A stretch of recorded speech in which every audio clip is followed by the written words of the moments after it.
This lecture we would like to devote on World Trade Organization, how it originated and what are the aim and objective of institution of World Trade Organization in regards to multilateral trading system. So the very post World War II economic situation and the compelling development needs created the very demand for the development of an international economic institution, and in that regards the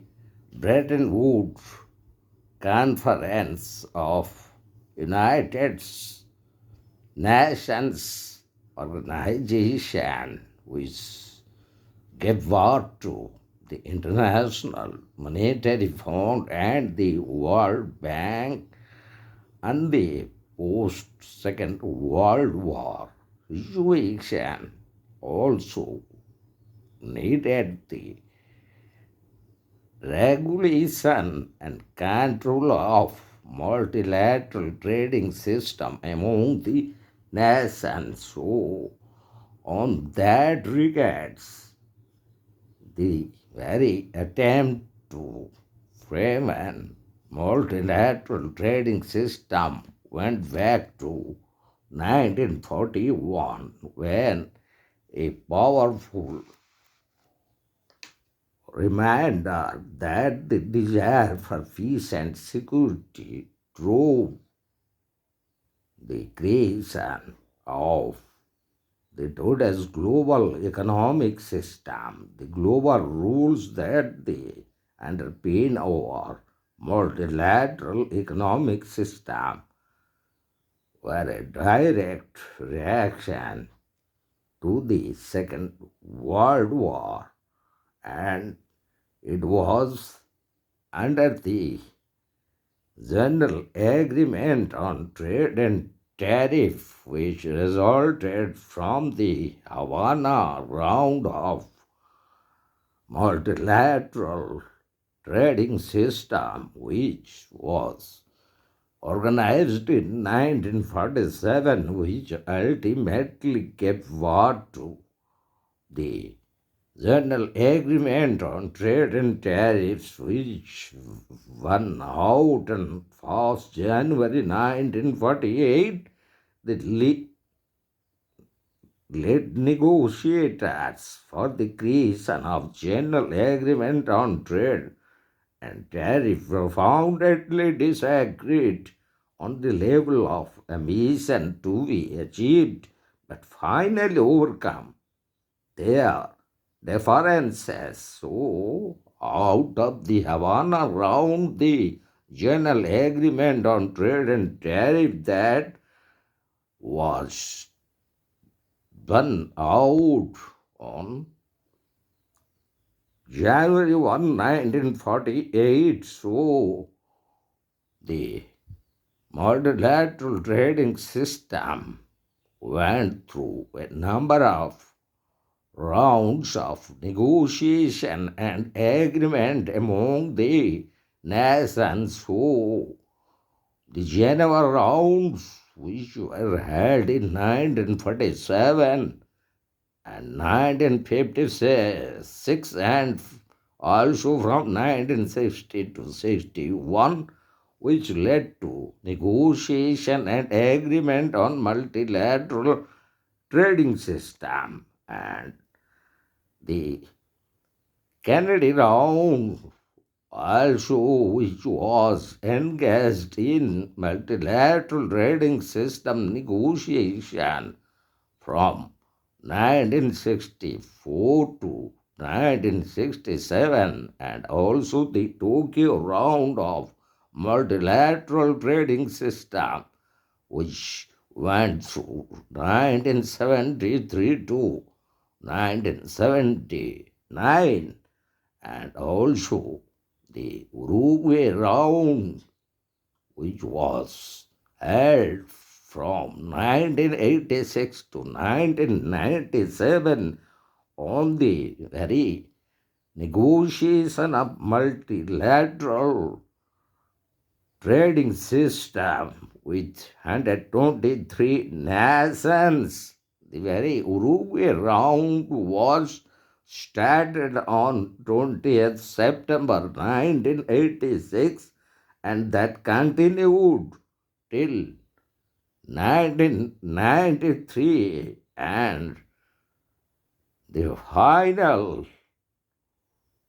multilateral trading system which was held at Marrakesh in Morocco, which was eminently known as Marrakesh Agreement of 1994 among 123 nations, which was held on 15th April 1994 and consequently which led the very foundation of the World Trade Organization, which came into existence on 1st January 1995. So, the very general agreement on trade and tariffs, which resulted in 1948 and it continued till 1994, which could be classified as the General Agreement on Trade and Tariff years, which provided the rules for much of world trade and presided over periods that saw some of the highest growth rates in international commerce. It seems well established, but throughout those 47 years of General Agreement on Trade and Tariffs, it was a provisional agreement and organization which resulted in the very development of World Trade Organization. The World Trade Organization's creation on 1st January 1995 marked the biggest reform of international trade since the end of the Second World War.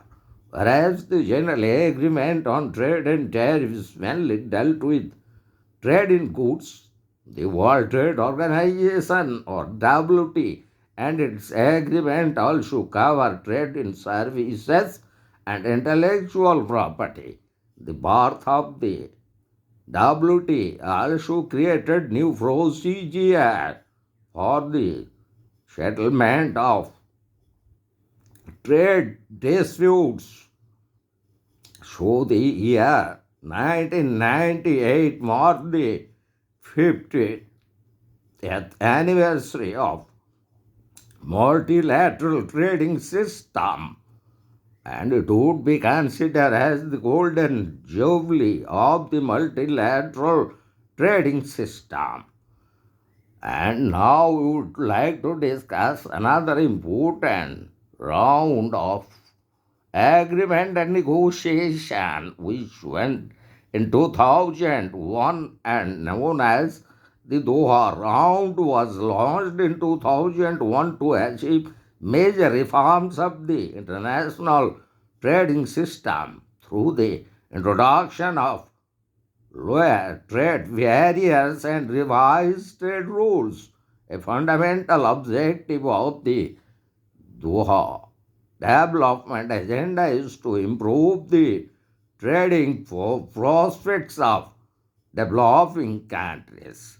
So, ultimately in 2024, the World Trade Organization marks its 30th anniversary of the Marcus Agreement establishing the WTO.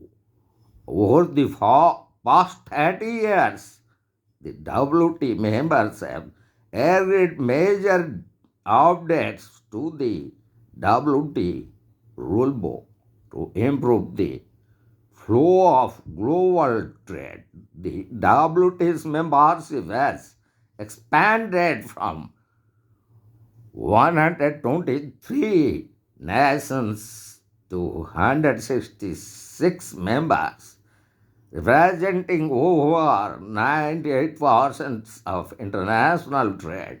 In 2021, the WTO reached a significant milestone with the receipt of its 600 trade disputes for settlement.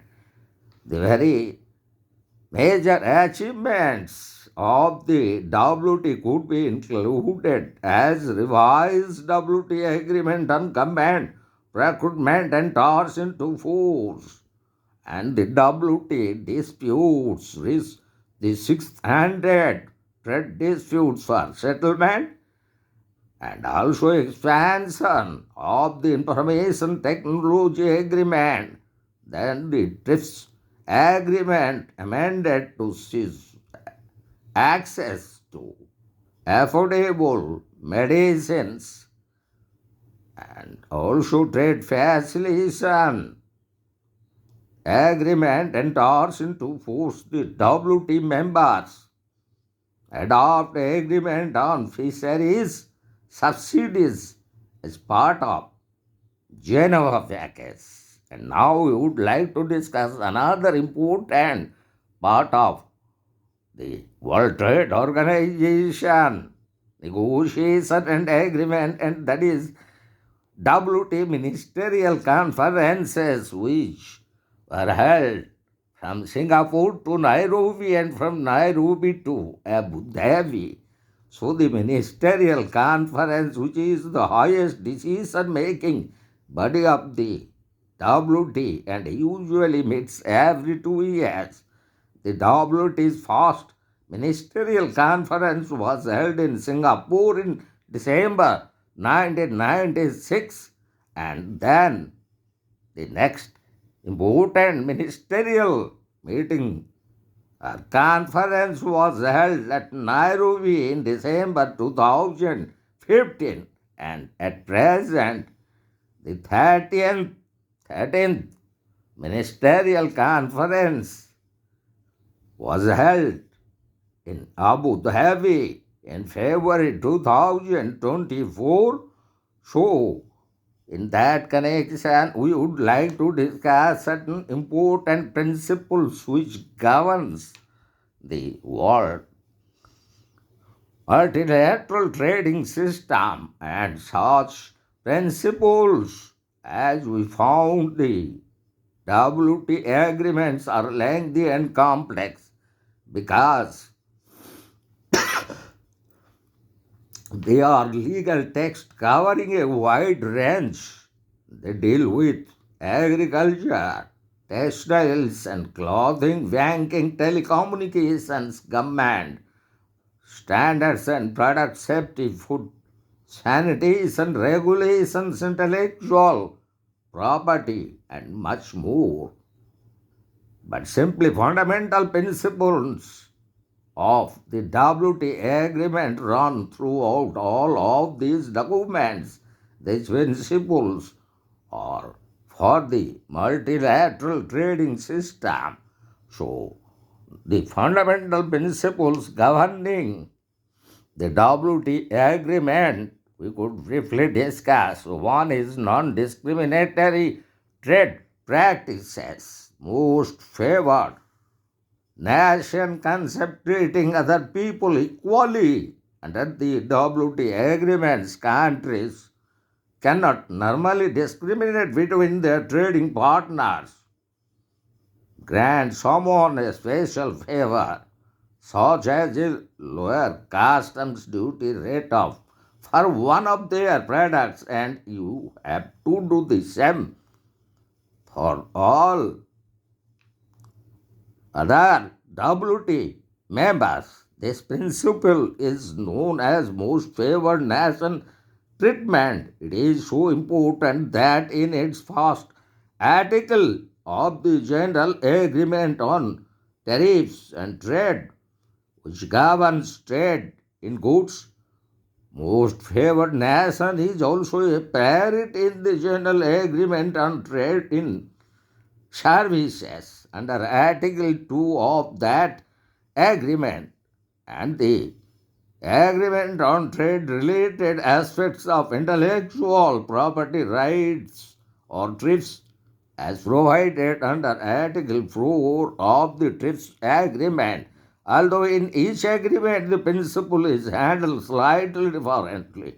Together, those three agreements cover all three main areas of trade handled by the World Trade Organization, and in this principle also we found national treatment. So treating foreigners and locals equally, imported and locally produced goods should be treated equally. At least after the foreign goods have entered the market, the same should apply to foreign and domestic services and to foreign and local trademarks, copyrights, and patents. This principle of national treatment, giving others the same treatment as one owns nationals, is also found in all the three main WT agreements as already we have discussed under Article 3 of the General Agreement on Trade and Tariffs, Article 17 of General Agreement on Trade Services, and Article 3 of the TRIPS agreement. Although once again the principle is handled slightly different in each of these. National treatment only applies once a product, service, or items of intellectual property has entered the market. Therefore, charging customs duty on an import is not a violation of national treatment, even if locally produced products are not charged an equivalent tax. And now we would like to go to the second most important principle governing the multilateral trading system under WTO is the free trade.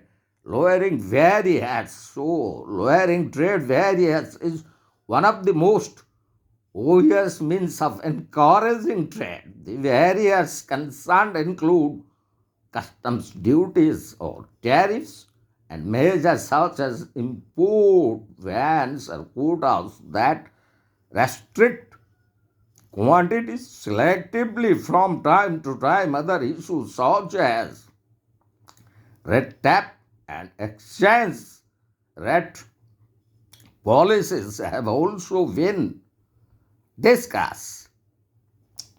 Since General Agreement on Tariff and Trade creation in 1948, there have been 8 rounds of trade negotiations. A ninth round under the Doha Development Agenda was underway.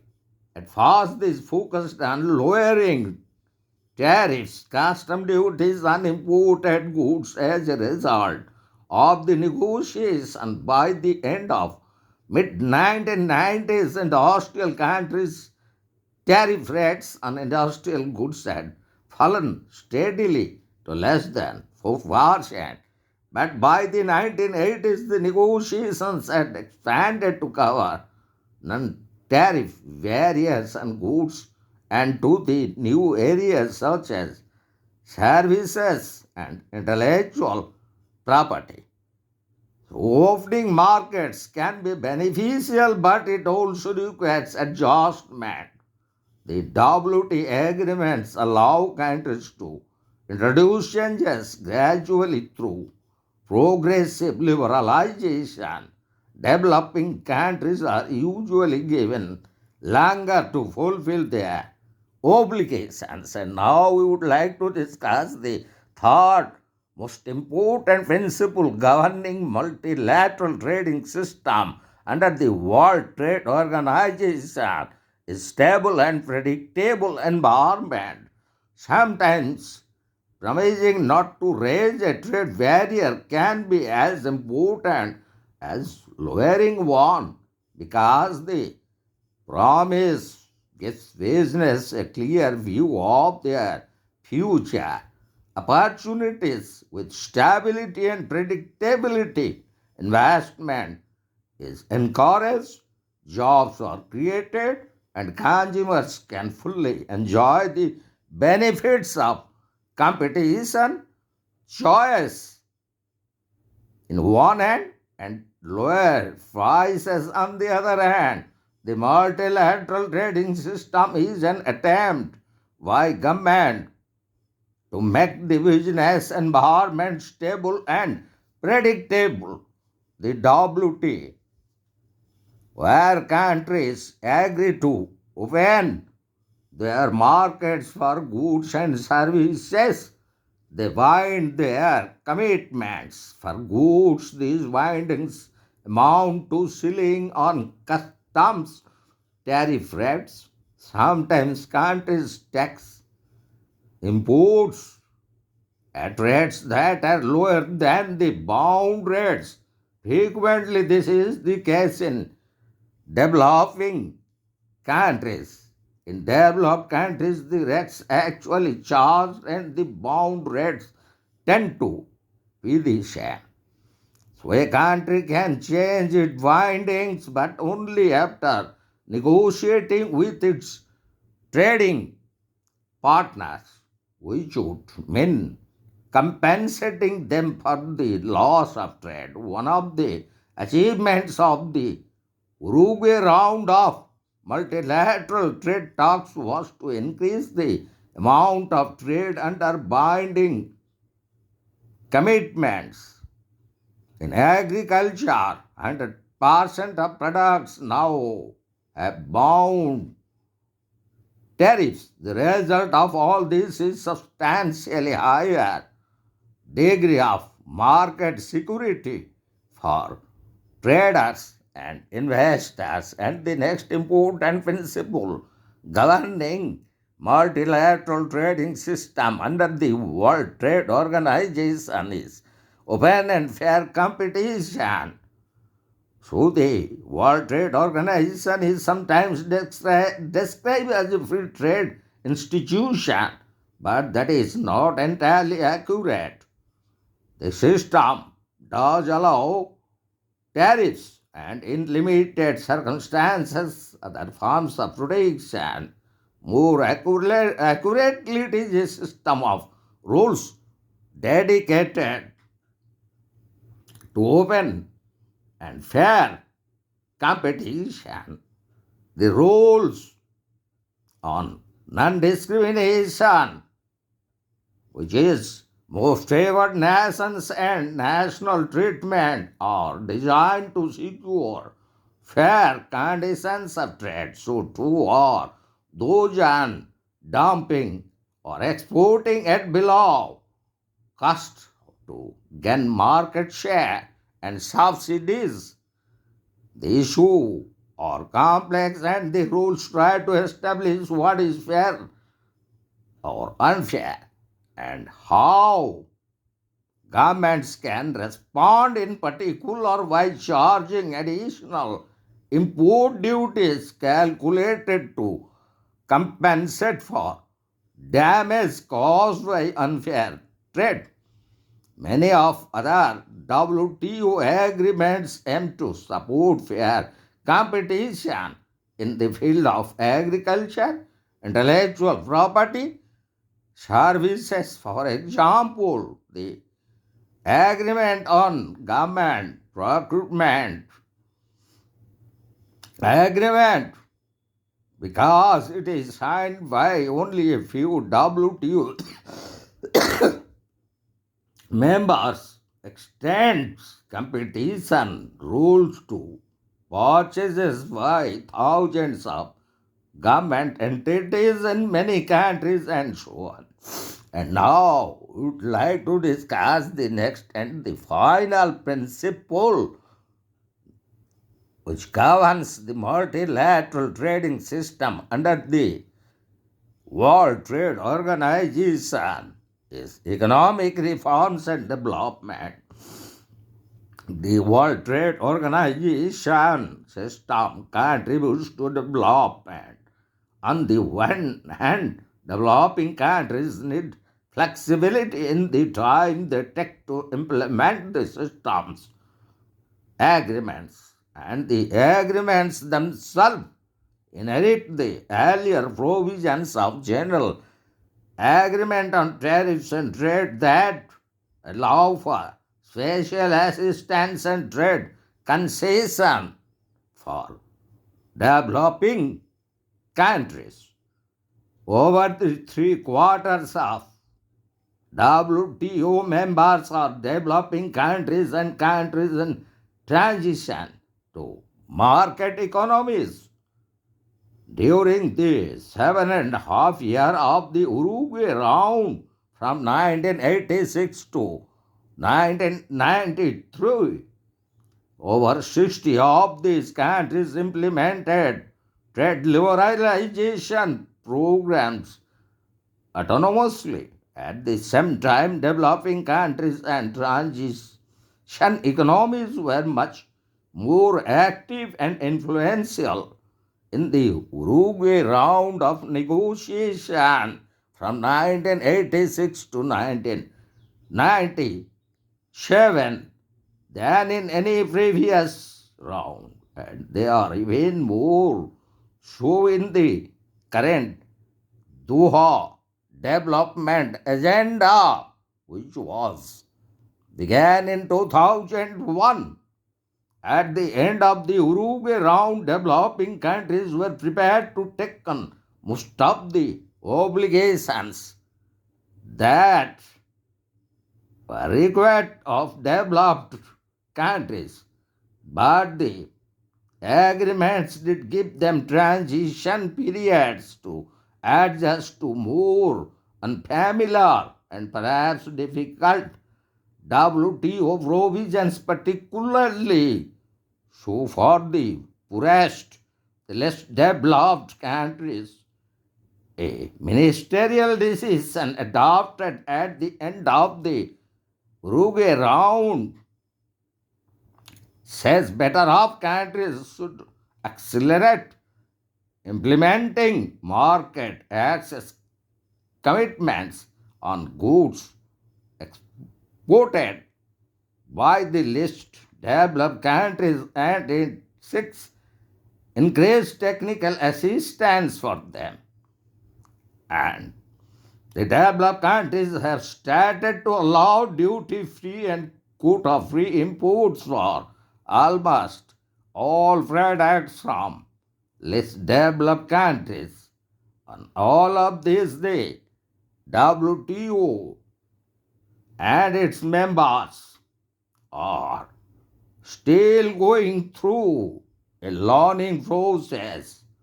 The Doha Development Agenda includes developing countries' concerns about the difficulties they face in implementing the Uruguay Round agreements, which were held from 1986 to 1993. So, the very World Trade Organization, which came into existence on 1st January 1995, out of the several rounds of multilateral trade negotiations and those agreements, so how it was in the form of general agreement on tariff and trade that which resulted from the Havana round of negotiations since 1947 and which ultimately came into existence in 1948, governing the multilateral trading system through negotiation that we have discussed. So also the multilateral trading system negotiation and agreements that we saw in the Geneva rounds in 1947, in 1956, and also from 1960 to 61, Then we have discussed regarding the Kennedy round, which was held from 1964 to 1967. Then the next important multilateral trading negotiation and agreement round of discussion was held in the Tokyo round from 1973 to 1979, and the most important round of negotiation and agreement in light to multilateral trading system was the Uruguay round, which was held from 1986 to 1993 among the 123 nations parties to the Uruguay round, and which finally led to the path of the Marrakesh Agreement in Morocco in 1994, which ultimately gave birth to the formation of the World Trade Organization in controlling through negotiation the multilateral trading system, which was established in 1st January 1995, and subsequently the Doha round, which was started in 2001, and that also we have covered the very 30th year or anniversary of the WTO agreement and what it achieved in the various fields, such as particularly concerning intellectual property and in the field of trading in services and some other different parts also we have discussed regarding the ministerial conference, which was first held in Singapore and then in 2015 in Nairobi, and then from Nairobi to Abu Dhabi, where it was last time held as the 13th most important ministerial conference in 2024. And also we have discussed in brief about the different principles governing the multilateral trading system under World Trade Organization as such. Those important five principles, such as the first one, non-discriminatory trade practices principle, and the second one, free trade lowering various principle, and the third one, the principle regarding stable and predictable environment, and the fourth important principle governing the multilateral trading system under World Trade Organization is an open and fair competition in the trading system. And finally, the fifth principle, that is governing economic reforms and development of the multilateral trading system under the World Trade Organization. So, in this lecture, we have devoted on the multilateral trading system, how it was developed, and the second post-World War economic catastrophe that mostly faced by the European countries, and the very United Nations organizations endeavors to finally, under the Bretton Woods Conference for Institution of International Monetary Fund and World Bank, and how in the Havana round the idea of general agreement on tariffs and trade came to existence on 1st January 1948. So we conclude our discussion on World Trade Organization.